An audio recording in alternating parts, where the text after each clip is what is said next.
Roshan here, welcome to my channel. दोस्तों, आज हम बात करेंगे एक ऐसी किताब के बारे में जो इन्वेस्टिंग की दुनिया में एक बाइबल मानी जाती है, the intelligent investor bye Benjamin Graham. ये किताब सिर्फ एक इन्वेस्टिंग गाइड नहीं है, बल्कि ये एक ऐसा दर्शन है जो आपको समझने में मदद करता है कि पैसे कैसे काम करता है और कैसे आप अपने फाइनेंशियल फ्यूचर को सुरक्षित और मजबूत बना सकते हैं। बेंजामिन ग्राहम को वैल्यू इन्वेस्टिंग का फादर कहा जाता है। उनका ये मानना था कि इन्वेस्टिंग में सफलता पाने के लिए आपको सिर्फ नंबर्स और ग्राफ्स से ज़्यादा कुछ समझना होता है। आपको कंपनीज के फंडामेंटल एस्पेक्ट्स को समझना होता है, मार्केट के साइकोलॉजी को पढ़ना होता है और सबसे ज़रूरी बात, आपको अपने इमोशंस को कंट्रोल करना होता है। अब आइए देखते हैं कि द इंटेलिजेंट इन्वेस्टर में बेंजामिन ग्राहम ने कौन से अहम बातें कही हैं। बेंजामिन ग्राहम ने कहा था कि इन्वेस्टिंग दो तरह के होते हैं, डिफेंसिव इन्वेस्टिंग और एंटरप्राइजिंग इन्वेस्टिंग। डिफेंसिव इन्वेस्टिंग में आप रिस्क को कम करते हैं, जबकि एंटरप्राइजिंग इन्वेस्टिंग में आप थोड़ा ज़्यादा रिस्क लेते हैं, लेकिन इसके बदले में पोटेंशियली हायर रिटर्न्स की उम्मीद रखते हैं। एक अहम कॉन्सेप्ट जो ग्राहम ने इंट्रोड्यूस किया है वो है margin of safety. Margin of safety का मतलब है कि जब आप किसी स्टॉक को उसके इंट्रिंसिक वैल्यू से काफ़ी कम प्राइस पर खरीदते हैं तो आपका रिस्क कम हो जाता है। ये एक कुशन है जो आपको मार्केट की वॉलेटिलिटी से बचाता है। ग्राहम ने डाइवर्सिफिकेशन के बारे में भी जोर दिया।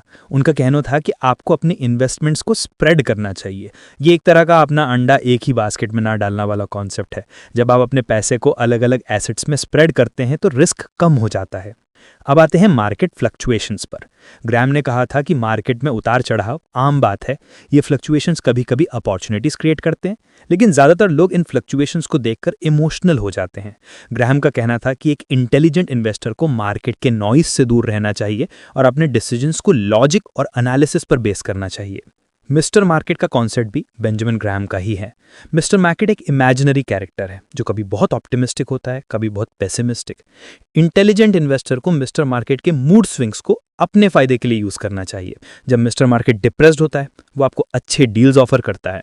वैल्यू इन्वेस्टिंग का कोर प्रिंसिपल ये है कि आपको कंपनीज को उनके इंट्रिंसिक वैल्यू पर खरीदना चाहिए, ना कि बस मार्केट प्राइस को देखकर। इंट्रिंसिक वैल्यू कैलकुलेट करने के लिए आपको companies financials, management, industry position और फ्यूचर प्रॉस्पेक्ट्स को एनालाइज करना होता है। ग्राहम ने इन्वेस्टर्स को एडवाइस दी कि वो शॉर्ट टर्म मार्केट मूवमेंट्स को इग्नोर करें और लॉन्ग टर्म पर्सपेक्टिव रखें। इन्वेस्टिंग एक मैराथन है, ना कि स्प्रिंट। आपको पेशेंस चाहिए।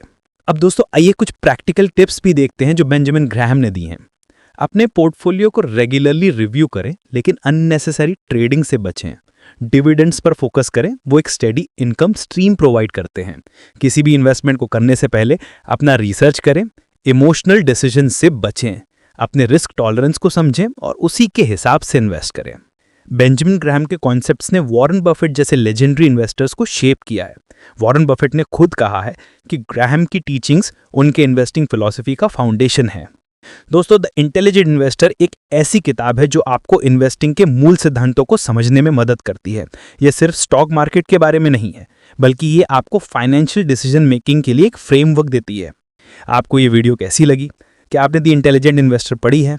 क्या आप बेंजामिन ग्राहम के कॉन्सेप्ट्स को अपने इन्वेस्टिंग अप्रोच में अप्लाई करते हैं? कमेंट्स में अपने थॉट ज़रूर शेयर करें।